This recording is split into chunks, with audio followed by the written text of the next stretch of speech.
vamos a hablar rapidísimo de lo que son las manifestaciones sistémicas de la alergia alimentaria. Como bien sabemos, es un problema de salud que va en incremento y tenemos que definirlo bastante bien. La reacción alimentaria considerada como una reacción alérgica es una reacción adversa en la que están involucrados los mecanismos inmunológicos y hay que hacer muy clara la diferenciación entre lo que es una intolerancia, que puede ser ocasionada por una deficiencia enzimática, en la cual no participa ninguna reacción inmunológica y por lo cual los mecanismos son completamente distintos los que van a ocasionar esta sintomatología. En el día a día pues es mucho más difícil poderlo diferenciar. Los pacientes no llegan diciendo tengo una reacción inmunológica, necesito que me traten por alergia. Llegan con sintomatología clínica y nosotros somos los que tenemos que hacer esta diferenciación para poder darles el mejor tratamiento. Epidemiológicamente estamos viendo un incremento de la sospecha clínica de las alergias alimentarias. Antes se decía que era algo completamente raro. Estamos teniendo a nivel mundial a lo mejor un 20 o un 30% de sospecha clínica y los diferentes estudios de laboratorio y las diferentes rutas diagnósticas nos permiten establecer hasta un porcentaje que va desde el 2.8 hasta un 8%, dependiendo de la población en la que estemos estudiando nuestro paciente. Entonces, vemos que en poblaciones como en Canadá tenemos un 6.6% en general, pero de este 7.1% es en niños. En Estados Unidos hasta el 8%, el 2.4% son alergias múltiples y el 3% son alergias severas. En Finlandia hasta 7.2%, Dinamarca 2.5% e Italia 3.9%. Y pues siempre nos queda la pregunta de qué es lo que estamos haciendo nosotros. El Colegio Mexicano de Pediatras Especialistas en Alergia se dio a la tarea de hacer un estudio en el cual participaron pediatras, gastropediatras, alergólogos, médicos generales, en donde la idea era hacer una sospecha clínica y reportarla para después hacer una evaluación más profunda de estos pacientes. Este reporte se publicó el año pasado, en donde vemos que epidemiológicamente lo dividimos por diferentes estratos por edad y vemos que en nuestra población pediátrica pues los alimentos más prevalentes son la leche, el huevo, la soya, el pollo, el pescado, las frutas, las verduras y las legumbres, etcétera, etcétera. Y conforme va cambiando la edad pues van incrementando más a lo que serían los pescados y los mariscos. Y bueno, en nuestra población pediátrica, en los niños de 1 a 3 años, las enfermedades alérgicas alimentarias que presentan reacciones graves o reacciones sistémicas, están incluidos estos 3 alimentos, lo que sería la leche de vaca, bueno, es Kandinsky, está en el Guggenheim en Nueva York, es la vaca amarilla. Sería en segundo lugar el huevo, es Jadis Gourmand, que en realidad él se dedica a hacer chocolates y inspirado en John Miró hicieron este diseño de huevos de Pascua.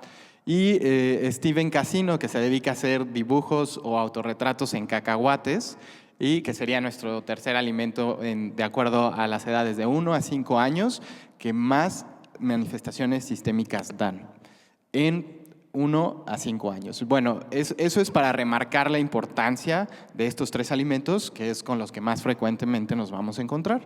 Tener en cuenta la leche, el huevo, y en nuestra población, aunque se considera raro el cacahuate, por ahí en las encuestas vimos que no es tan raro, que sí existe, pero no lo tenemos reportado. También así como casos con anafilaxia para avellana y que también están reportados. Estos serían los 9 alimentos más comunes, considerados estos 3 a nivel mundial como los más mortales, y esta es la población que se ve afectada. Hasta 150 millones tienen este tipo de alergias, 50 millones a lo que es el cacahuate, y estos serían los 3 principales alergenos. 5 de cada 100 están afectados y bueno, pues siempre pueden existir algunas reactividades cruzadas entre ellos. ¿Qué son realmente estos alergenos? Los alergenos son proteínas. Consideramos a estas proteínas como estables a pHs bajos. Un pH bajo podría ser el jugo gástrico, lo cual lo hace resistente a estas proteasas. Y las vamos a dividir en 3 principales, lo que es almacenamiento, estructura y de defensa. Y de acuerdo a estas las podemos dividir en diferentes familias. La verdad es que no vale la pena meternos tanto a cuáles pertenecen a todos los grupos, pero sí hacer esta diferenciación, lo que son las profilinas, las proteínas de defensa, las proteínas transportadoras de lípido y las proteínas de almacenamiento. ¿Por qué? Porque de acuerdo a esta proteína que vemos la reactividad inmunológica, vamos a poder predecir el riesgo de reacciones sistémicas. Si las proteínas son más estables, transportan lípidos o sirven de almacenamiento, todas estas proteínas van a producir síntomas más severos. Si las proteínas son profilinas que se encuentran con reactividad cruzadas entre especies o que son homólogas entre especies, pues vamos a tener muchos alimentos que causan reacciones, pero estas proteínas son muy lábiles a lo que sería el calor o a lo que sería la cocción y por eso solo se presentan síntomas cuando los alimentos son crudos. Bueno, de estos ejemplos de proteínas tenemos lo que son las profilinas, las encontramos en las plantas, normalmente son crudas, raramente producen síntomas clínicos y lo que más encontramos sería reacciones a lo que es el tomate, al plátano o al melón. Las proteínas de defensas que son PR10 son homólogas a la que sería un polen del abedul y existe una reactividad cruzada con alergias respiratorias y alergias alimentarias. Y estas proteínas son más termolábiles y incluimos a lo que serían el grupo de las rosáceas, que es el durazno, la manzana, la avellana, el cacahuate, el kiwi, el apio o la soya. Y estas proteínas transportadoras de lípidos son las que más problemas nos pueden causar en reacciones sistémicas. Lo que más conocemos es alergia a lo que es a la manzana o alergia a lo que es al durazno, con menos asociación a lo que es la avellana, la cereza y a lo que es el cacahuate. Estos son realmente los alimentos que producen reacciones sistémicas un poquito más graves. La fisiopatología, aquí lo vamos a ver brevemente, en el sistema inmunológico es reconocido esta proteína como algo extraño y en lugar de tener los puntos de control, vamos a tener una activación hacia diferentes subpoblaciones de linfocitos T, de los que hablaba el doctor López, TH1, TH2, en este caso los TH2, que son en los que se producen las reacciones de hipersensibilidad tipo 1, mediados por IgE, y estos son los que van a mediar las alergias.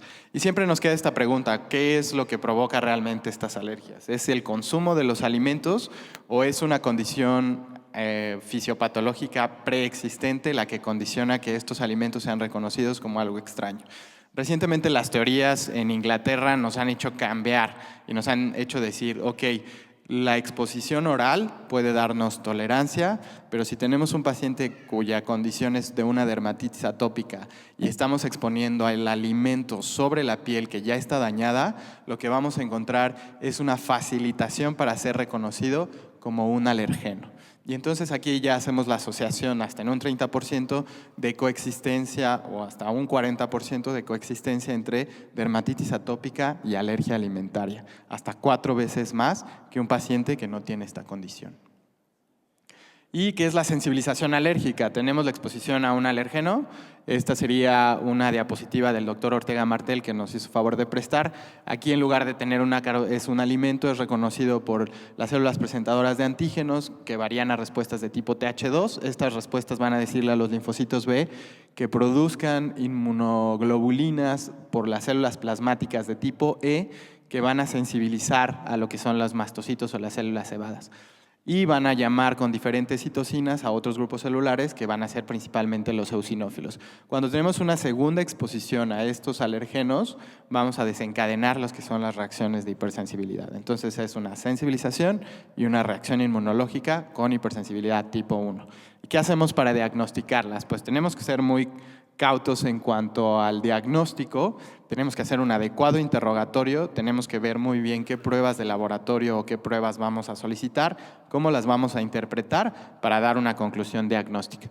Lo que nosotros queremos hacer aquí es diferenciar una reacción mediada por inmunoglobulina E o es una reacción no mediada por IgE o una reacción mixta. ¿Por qué es importante hacer esta diferenciación? Porque nos va a permitir establecer un pronóstico. Y en ese sentido, las no mediadas por IgE intervienen los eosinófilos y los linfocitos T. Y las reacciones son diferentes. Las mediadas por IgE son las que dan las reacciones severas y principalmente vemos a esos grupos de alimentos. Esta tabla es importante porque nos hace mención de acuerdo al órgano que está afectado, de acuerdo al tiempo de aparición de los síntomas y de acuerdo al mecanismo inmunológico, quienes van a presentar mayor gravedad. Entonces, nuestra gravedad la vamos a condicionar como anafilaxia. Ahorita vamos a tocar el tema que realmente es anafilaxia y la dificultad respiratoria. Entonces, los mecanismos mediados por IgE en piel pues nos van a dar urticaria y angioedema. Los síntomas gastrointestinales, dolor abdominal, vómito y diarrea en los primeros 30 minutos de la exposición del alimento. Los respiratorios podemos considerar lo que podría ser rinitis, conjuntivitis, asma, estridor, broncoespasmo. En el circulatorio puede ser taquicardia y la velocidad de inicio siempre es 2 horas antes o en las primeras 2 horas, perdón, no antes, sino en las primeras 2 horas de la exposición de los alimentos. Si esto es después, entonces ya lo consideramos una reacción tardía y tenemos que sospechar en reacciones no mediadas por IgE y bueno, siempre considerando sus diagnósticos diferenciales. Y estos síntomas siempre se reproducen con la ingesta del mismo alimento, aunque estén en diferentes condiciones. Entonces es importante tomar en cuenta esta gravedad porque estas manifestaciones sistémicas pueden ir desde una urticaria con angioedema, una dermatitis atópica, un dolor abdominal, un rash inespecífico, poner rinitis, conjuntivitis, asma o incluso estridor o sensación de ahogamiento. ¿Y cómo vamos a evaluar en el diagnóstico? Pues como pediatras haciendo la sospecha, podemos hacer la derivación con el alergólogo para que hagan pruebas especiales o podemos pedir lo que serían los componentes in vitro. Y ahorita vamos a ahondar en cuáles sí y en cuáles no podemos solicitar. Y para nosotros los alergólogos pues es un reto hacer estos diagnósticos. Si hacemos solo prick by prick, si hacemos parches, si hacemos retos, si le decimos al paciente qué le estamos dando de comer, si nosotros sabemos qué le damos de comer o no.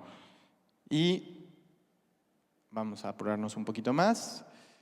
Hay nuevas técnicas de laboratorio que nos permiten determinar hasta 112 alergenos con una sola simple muestra de suero y nos van a decir todas las especificaciones en los aeroalergenos e incluidos en estos los alimentos y su reactividad cruzada. Entonces siempre tenemos que estar a la vanguardia de qué tipo de tecnologías podemos utilizar para establecer diagnósticos más precisos. En este caso, que la gravedad es asociada con respuestas de IgE, pues nos puede ayudar muchísimo y más si el paciente tiene comorbilidades alérgicas asociadas. Y el gold estándar siempre van a ser las pruebas de provocación y esto se sugiere que se haga por personal especializado. Sin embargo, me he encontrado por ahí con muchas referencias, tanto en lo privado como en el instituto, que estamos tendenciosos a solicitar lo que serían las IgGs para alimentos.